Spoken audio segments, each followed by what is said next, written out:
everybody hear me from here? Okay, good. We're just going to get started.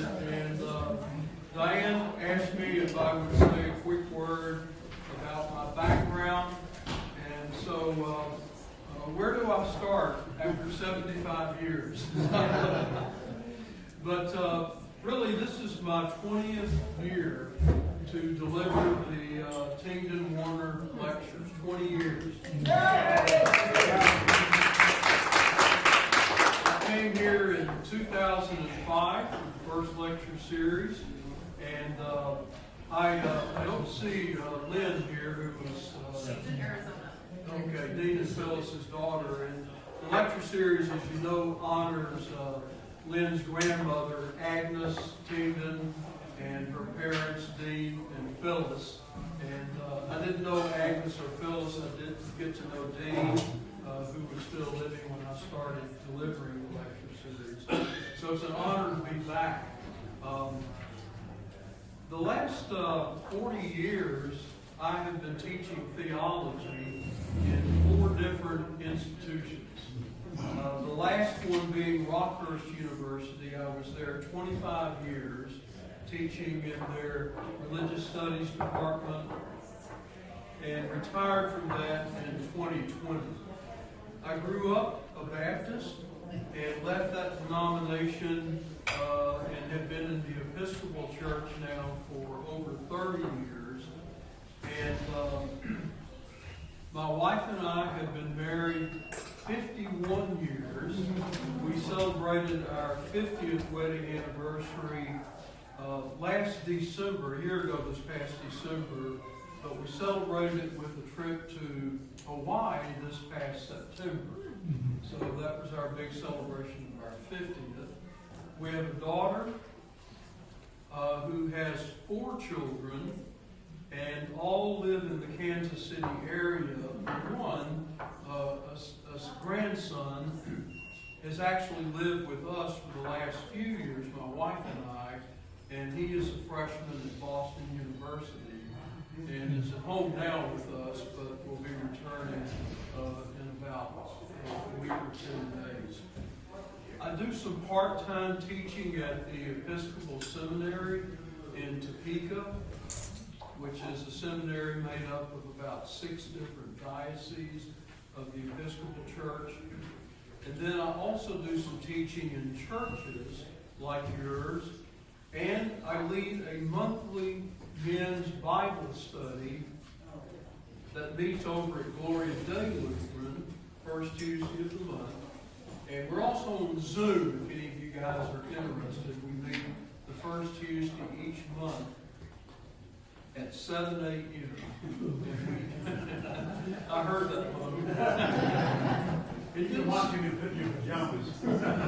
Yeah, we go on Zoom, we can just come as you are.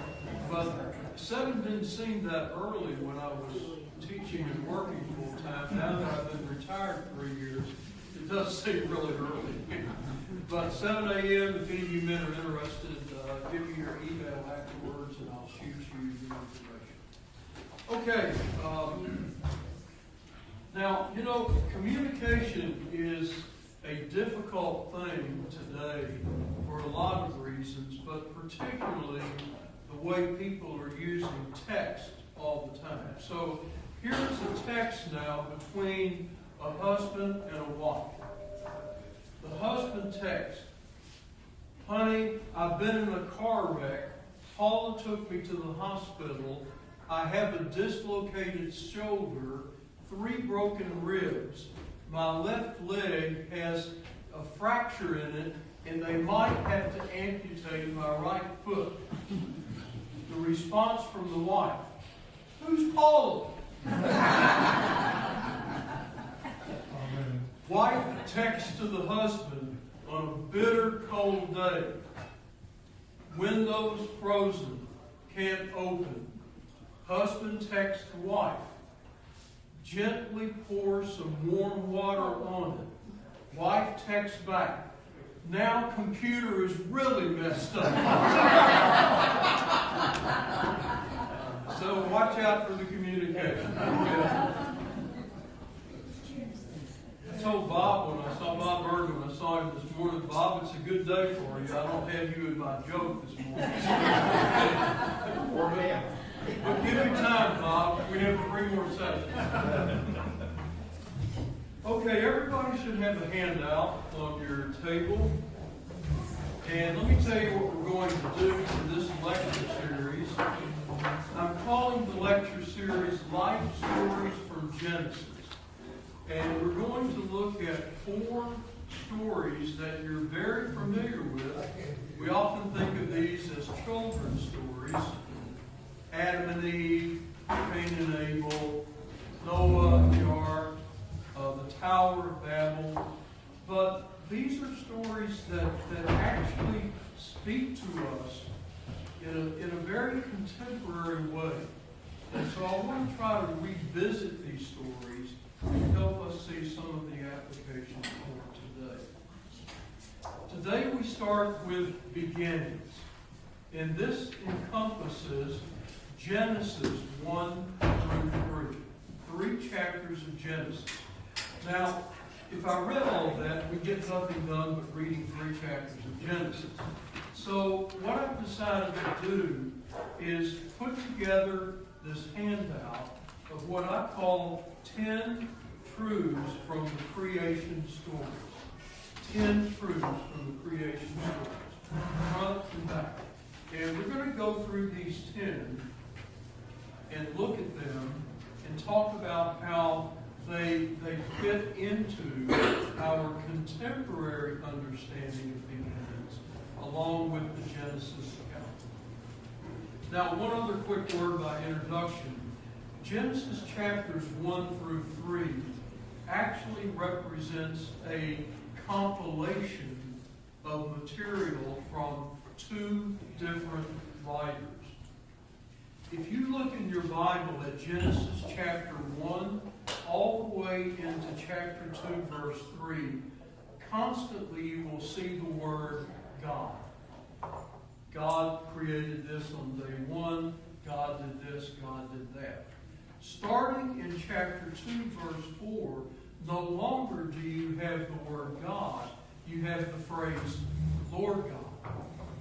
And we know those 2 different Hebrew words represented 2 different terms used for God from the northern part of Israel and the southern part of Israel.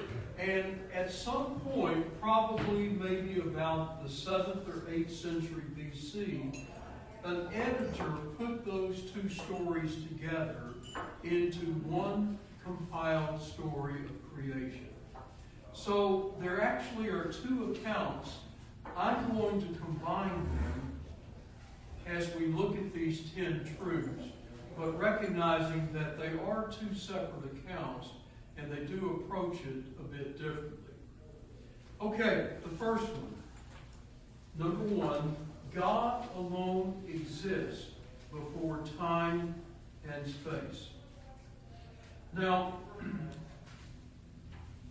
in the beginning, God is the first statement in the Bible. Not 2 gods, not God and the devil, not God in the material world, but rather God alone. Now, this is not the way that other cultures around Israel saw it in those days. One of the creation stories we have from a different culture comes from the Babylonians. It's called the Enuma Elish, and in this story there were 2 gods, a male god named Marduk, a female goddess named Tiamat. They fought it out. Marduk won. He took the body of Tiamat, broke it in half, threw half of it to create the heavens, and the other half to create the earth. And so the little Babylonian boy asked Mom and Dad, how did it all start? That's the story. And they would actually reenact that story every New Year's. New Year's fell in March and April in those days. And that was the story of creation. But it's a story of 2 gods. We call that dualism. And so what the Genesis account teaches us is that in the beginning, only God. Now, this is a faith-held idea. It's not something we can prove. It's not something that can scientifically be verified or falsified or quantified or empirically verified. It's our belief as Christians, as part of the Judeo-Christian tradition, that God stands behind all of the creation that we see around us. Truth number 2, God is the origin of all that is.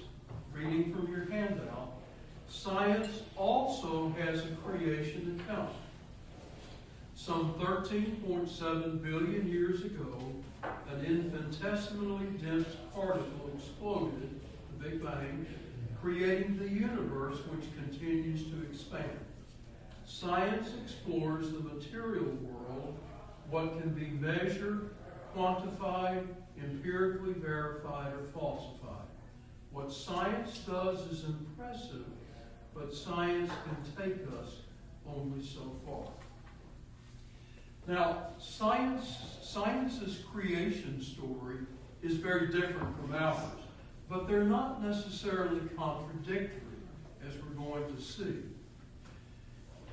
The famous astrophysicist Stephen Hawking, the late Stephen Hawking, in his book back in the 1980s, A Brief History of Time, he said that if we could get behind the Big Bang, we could know the mind of God.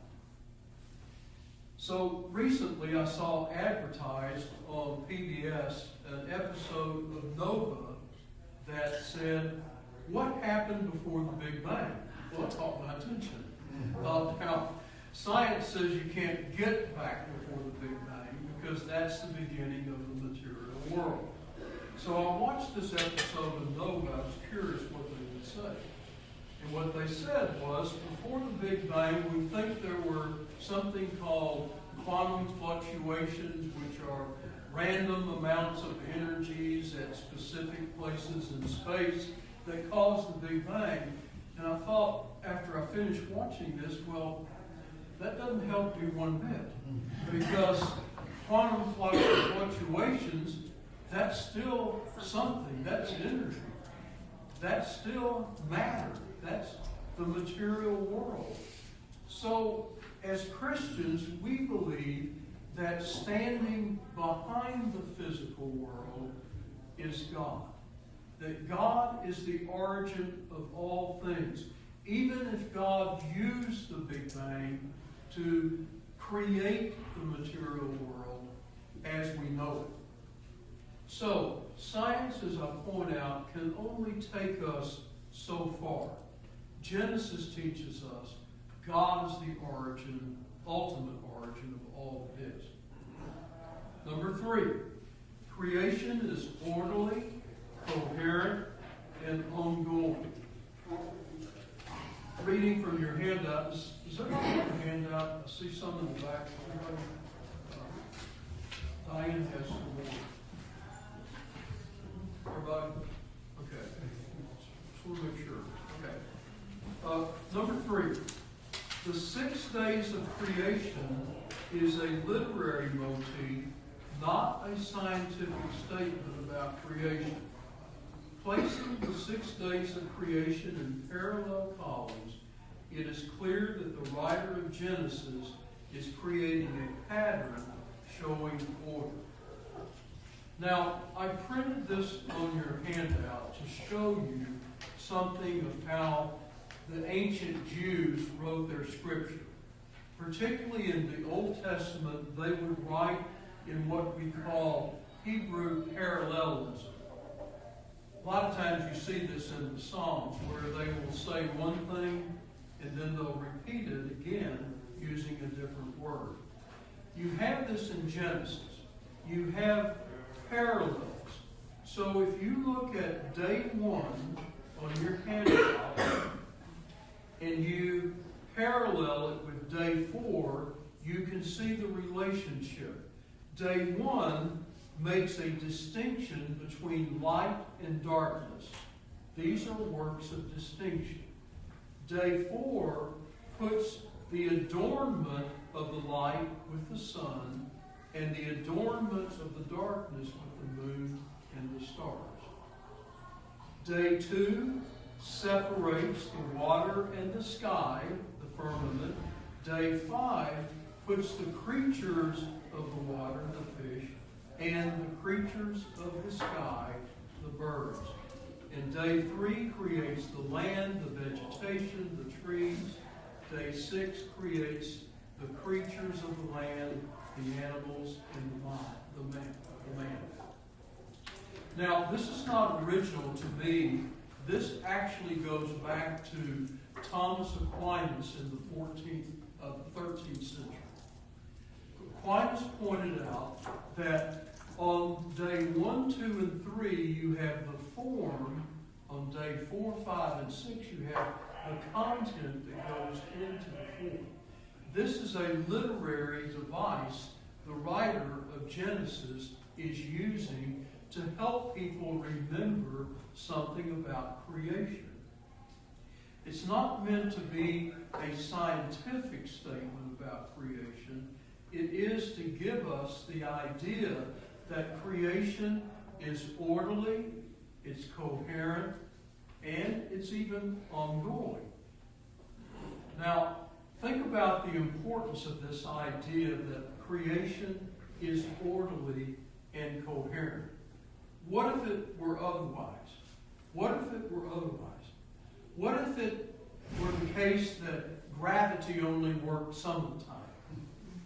I mean, what would happen if you jumped out of an airplane without a parachute? Let's face it, you're going to die.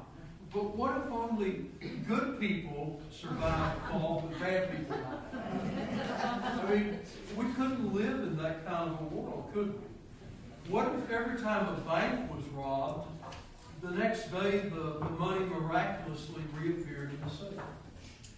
That kind of discoherence, disorder would not allow us even to function normally. It certainly would not allow the advances of science.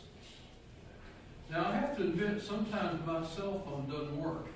And I have to admit, it's almost always operator error. But we expect things to be orderly and coherent.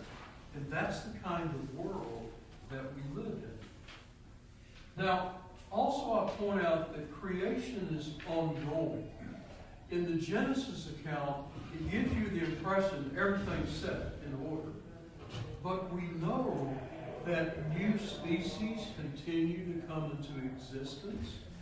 We know that the universe is still expanding.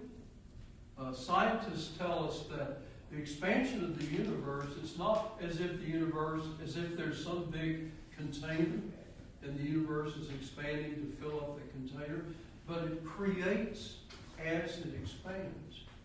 It's created. Theologians call this creatio continua. Theologians love Latin phrases. And so it's the idea that God is still at work. God is still developing the new things all around us. And so the fact that we live in a coherent creation, a creation that makes sense and that is continuing to grow, is part of God's handiwork. Number 4, we are part of the natural order. Read from your handout. The Hebrew word Adamah, from which we get Adam, means dirt or dust or ground. God forms the man out of the dirt. The man tills the dirt to sustain his life. And after his life ends, he returns to the dirt, ashes to ashes, dust to dust. Now, did you notice that the man is closely related to the dirt, right? Created out of the dirt, tills the dirt to sustain his life, returns to the dirt, ashes to ashes. I like that word till, tills the ground. When I was growing up, I was taught that work is the drudgery and the result of man's first sin. If you have to look. But reading the account, Adam already had a job in chapter 2 before the first sin in chapter 3. And it's not the work, it's the drudgery of the work in chapter 3 that becomes the punishment or the consequence of the sin. Now, the word till in its original sort of implies something like serving the ground, serving the dirt. So it's not the idea of exploitation, but it's the picture of the man in harmony with the natural order, the land and the animals. I don't make too much of this, but it is interesting that you do not have any examples of the killing of animals until you get to Genesis chapter 4 after the first sin. The man and the animals are living in harmony. I have a friend who also is a New Testament scholar, and he says that proves we ought to be vegetarians. And I tell him, well, okay, that's for you, but I'm not. And I tell him, that I'm not sure that's what the text is trying to tell us.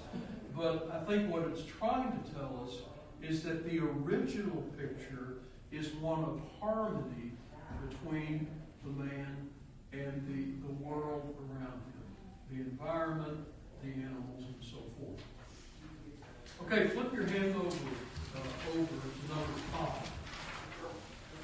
Number 5, we have a transcendent dimension. Reading from your handout.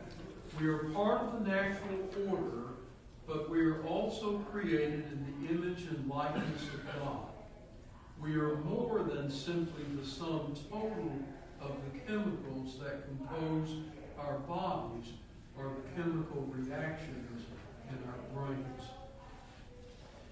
Now, the Bible talks about being created in God's image and likeness, but it never tells us exactly what that means. And so we're sort of left up to us to kind of think about that a bit. And believe me, over the centuries, lots of thinkers have come up with different ideas. I go back to Thomas Aquinas, the great medieval theologian. He said, to be created in God's image means we are rational like God. But I'm not real sure about that, because it seems to me that it implies the more rational you are, the more like God you are. And I know a lot of people who are irrational. So I'm not sure that's true. In fact, people lose their ability to reason, right? With dementia. Young children don't really have that capacity to a great extent yet. So rationality may not be the best way to think of the image. Some have connected the image of God to our consciousness, our awareness, our self-awareness. And perhaps that's some of it. But again, we all can imagine people who lose consciousness and lose awareness through dementia and other such things. And we don't want to put them out on the ice floe. We don't want to say, well, they're not in God's image any longer. Some are related to relationships, our ability to enter into relationships. And there may be some of that. I think also one of the definitions of God from the New Testament is God is love. So perhaps the image of God may have to do with our ability to give and receive love. Because even people who are in a vegetative state or who are experiencing dementia, even if they can't give love, they can receive it. And so maybe that's part of what it means.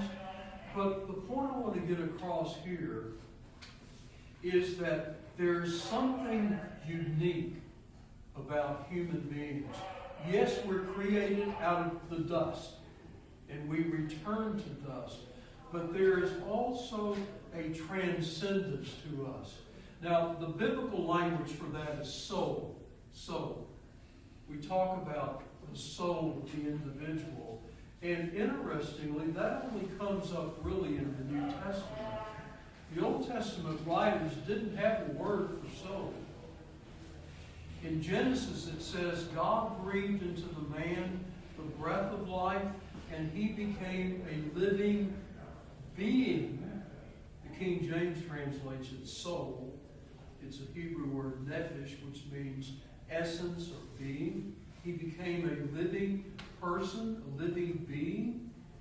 And so, whatever term we use, soul, image of God, transcendent experiences, all of that shows us that there is something unique about human beings.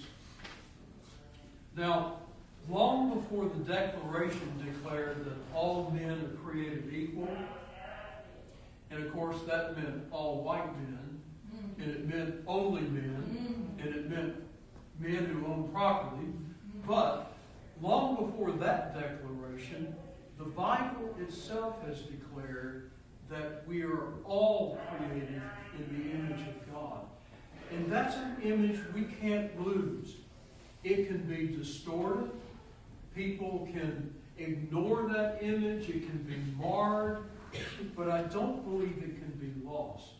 And I believe it's the foundation for why we owe respect and dignity to every human being, no matter their race, their gender, their sexual orientation.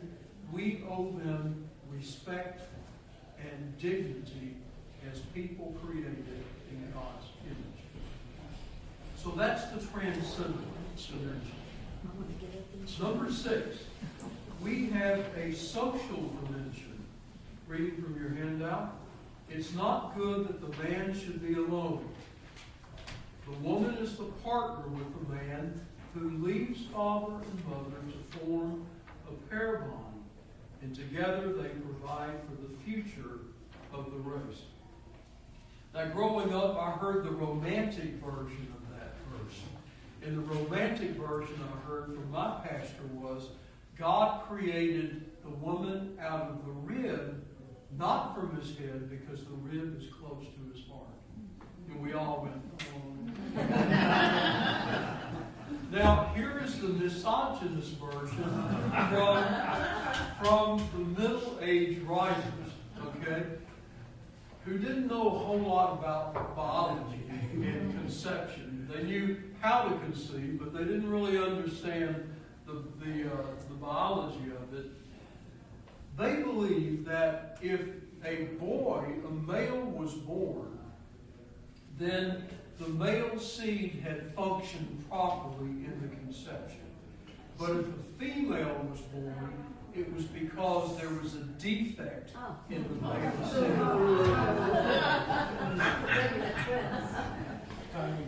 I heard louder boos.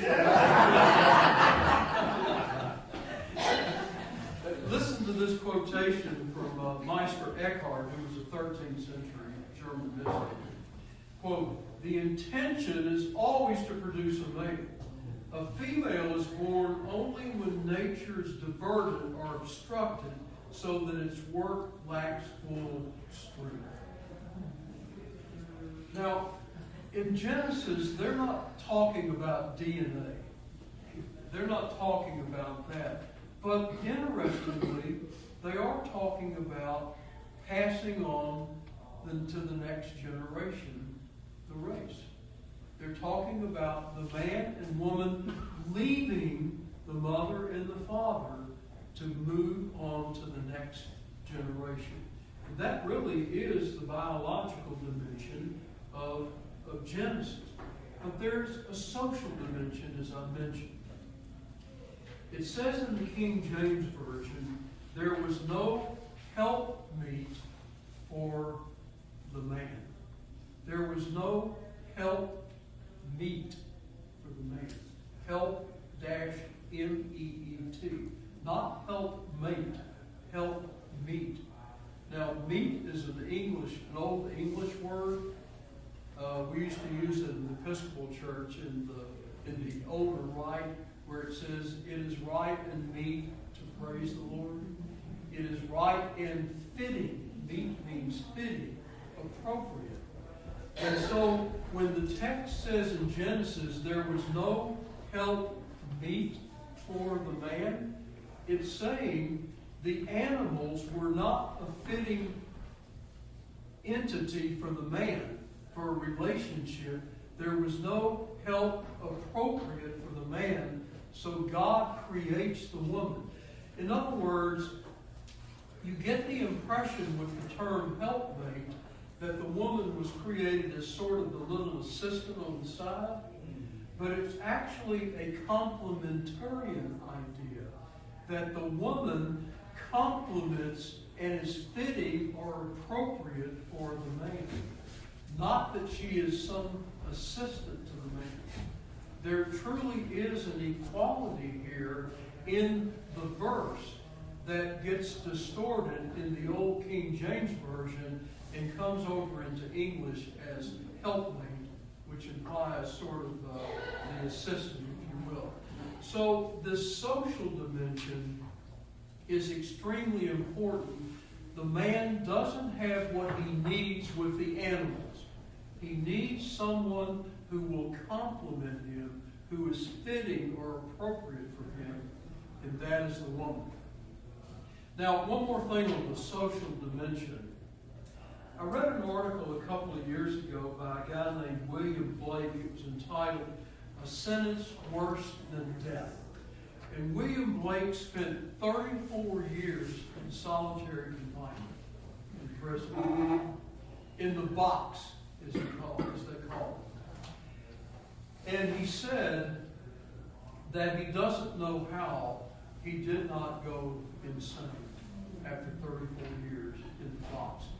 And interestingly, there are several states in the U.S. today that are entertaining laws prohibiting solitary confinement as a form of cruel and unusual punishment, extended solitary confinement beyond something like a week or 10 days. And you can see why, because even the worst of us needs human contact. We need that social dimension, and it's there already in the book of Genesis. Okay, number 7. We are free but accountable. Reading from your handout. The tree of the knowledge of good and evil is a test of obedience. The serpent, an outside source of temptation, says, when you eat of the fruit, you will be like God. With freedom comes responsibility and accountability. With freedom comes adulthood and the task of discerning good from evil. Now, the garden is located as sort of the center of the universe, if you will. It's located among 4 rivers, which would be roughly modern-day Iraq in the story. And this is a very typical motif of ancient literature.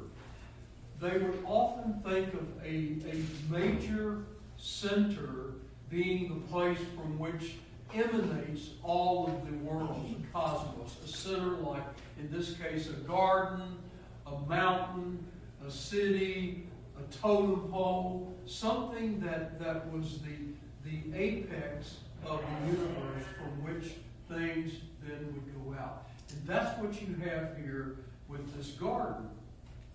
Now, the point of the story of the garden and the tree of life that they're not to eat from, it's a story of freedom, but also a story of obedience.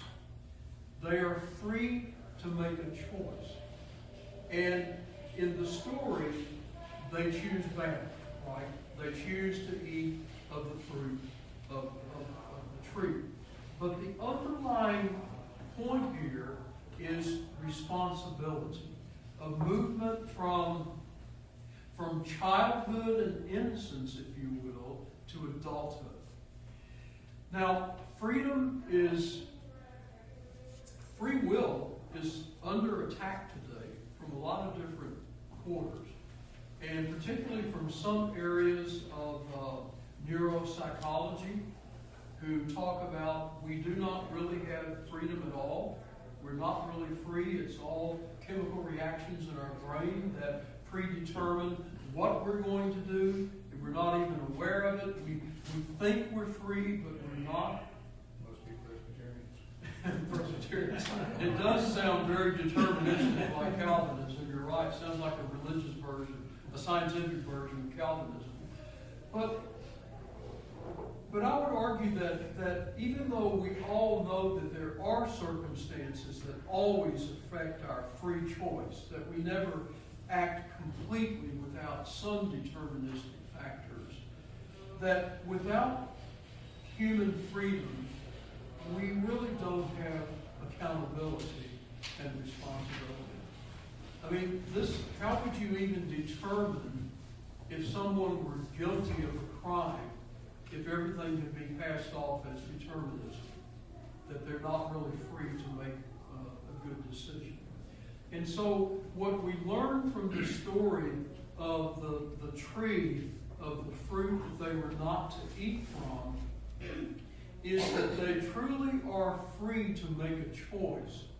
And with that freedom now comes responsibility and accountability for their actions. This is what makes us adults and not children. We don't typically try children as adults, right? Typically because we think they can't yet make the decisions that they should make. And so this is an important aspect of the Genesis story. Okay, number 8. We are not God. Well, that's news to most of us. We're not God. Reading from your handout, to be human is to be caught in a paradox of both desires and fears, aspirations and limitations, the noble and the mundane. The sense of guilt, shame, and disappointment is a human response to the knowledge that we are not God. Adam and Eve hide from God. Now, there's a famous writer from the early part of the 20th century named Mircea Eliade, who wrote a number of books on different religions and cultures. And he makes the statement in one of his books that from time immemorial, people have tried to become more and more like God. And they have tried to take over that position of God. And there is a sense in which this paradox here of both our aspirations to go beyond what we are as humans, but also the limitations placed on us, put us in this kind of tension. I mean, it's really a tension between creativity and pride. You know, the fact that we aspire to support our family and to be creative in the world, it kind of helps us to get out of bed in the morning, right? I mean, it kind of helps us go to work, to earn money, to support our family, to do these things that we have to do. But we also can find that source of creativity can become a source of pride. This was the story of Satan in Milton's Paradise Lost. Remember what Satan said in there? He said, it's better to reign in hell than to serve in heaven. He said, I want to be more than I am. I want to be more than God.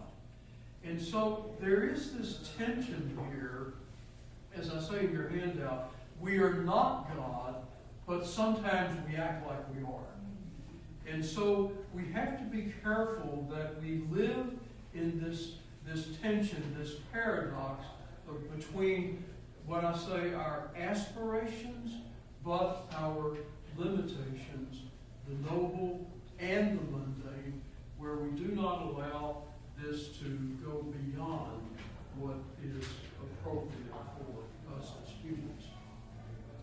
Number 9, sin has consequences. Reading from your handout. The consequences of sin in the story are many, but none are dictates or demands from God. There is no divine command that requires that a woman bear children, quote, with pain, or that a husband must, quote, rule over the wife, or that a man must earn his living by, quote, the sweat of his brow.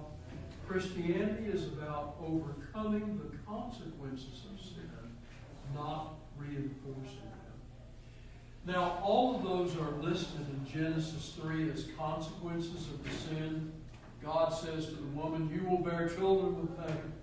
God says to the snake, you will crawl on your belly in the dust. God says to the man, you will earn your bread by the sweat of your brow. God says to the woman, the man will rule over you. And what puzzles me about all of that is when Christians read those as God's commands. Those aren't God's commands. That's what happens when sin happens.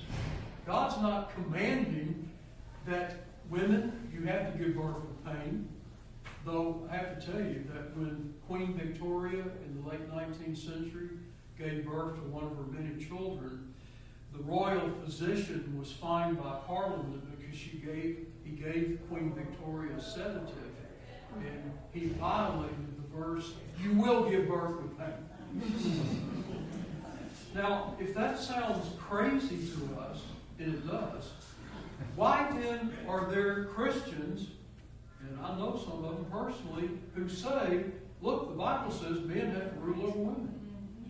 No, that's what happens in a sinful world. Christianity is about overcoming the consequences of sin, not reinforcing them.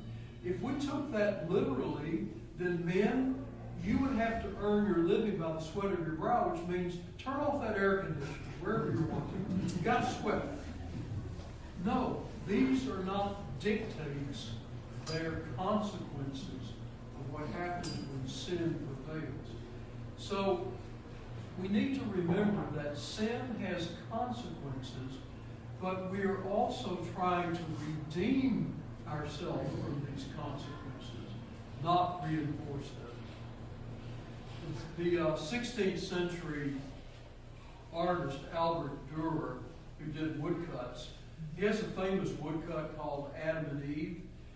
And in that, it's a picture of Adam and Eve standing up. They're by the tree of life, and they're about to take the fruit that the snake is offering. And if you look at the bottom, I've looked at it online where you can zoom in, there's a cat, and there's a mouse. And it looks to me like the cat is resting. I mean, I've seen a cat in pouncing position, and it looks to me like Dürer is saying, this is the harmony between all of creation before the first sin. But I suspect if Dürer had depicted Eve and Adam eating the fruit, that cat would be pouncing on that mouse. And so the idea that sin has consequences permeates through the created order in the Genesis account. Now, number 10, finally, grace wins in the end. Adam and Eve are expelled from the garden, but God is present with them outside the garden and makes provision. In fact, grace wins not only there, but all throughout the rest of the Bible, because the whole rest of the Bible wouldn't make sense without Genesis 1 through 3, because the rest of the Bible is about God reaching out to humanity to redeem humanity, ultimately through Jesus Christ. The story of grace doesn't end with the garden. Later, Isaiah, in that famous passage that we read at Christmas, says, the wolf will lie with the lamb someday. Not now. The lamb's not going to get a lot of sleep if he's lying with the wolf right now. But someday it'll happen. And then the Apostle Paul in Romans chapter 8 says, someday all creation which groans now will be reconciled to God. And then in the book of Revelation, the last book of the Bible, it talks about a new heaven and a new earth. And so all throughout, grace is going to win in the end. And spoiler alert, that's going to be the final point next week after the story of Cain and Abel. Grace will win. That's going to be the story of Noah and the flood. Grace will win in the end. And it's going to be the story of the great tower to heaven. Grace will win. It is ultimately our story that God makes provision and God brings us back into the fold through God's grace. Okay, we're right at 11 o'clock. Any comments or questions before we conclude for today? Comments or questions? Yeah, Bill? One thing I've noticed since I was in high school, if you look at 3, and you read 1, 4, 2, 5, 3, 6. Skip the verse. What? Say that again now. Read 1, 4, 2, 5, 3, 6, but you skip the verse. I skipped which one? On 5, skip the back of the verse. Just with the fish. Barely Verse of the sea. Right. You've got the last 4 billion years. Tell me, I'm not getting Okay, 1, separation of light and darkness. Right. Big Bang. 2, creation of the sun, moon, and stars. Okay, there's everything coming into 2, separation of the water and firmament. There's creation of earth. 5, creatures of the sea. That's all there was to begin with. 3, land, vegetation, trees. Now you've got land. But let me make this point here, is that, again, if you try to read this as a scientific account, which I know you're not doing, but if you try to read this as a scientific account, which some people do, you're disappointed because, for example, you've got the creation of land on day 3, but how do you have vegetation and photosynthesis without the sun on day 4? I mean, it doesn't make any sense. That's what I said. 1, 4, Yeah. 2, 5. Yeah, you've got to have, that's why I say it's a The one's a literary, the other's a factual. But there are those who try to make this a scientific account. If you're interested in this, go to the website ica.org. It's for, I'm trying to remember the acronym, what ICA is, the something Creation Association. They believe that the universe is literally 10,000 years old.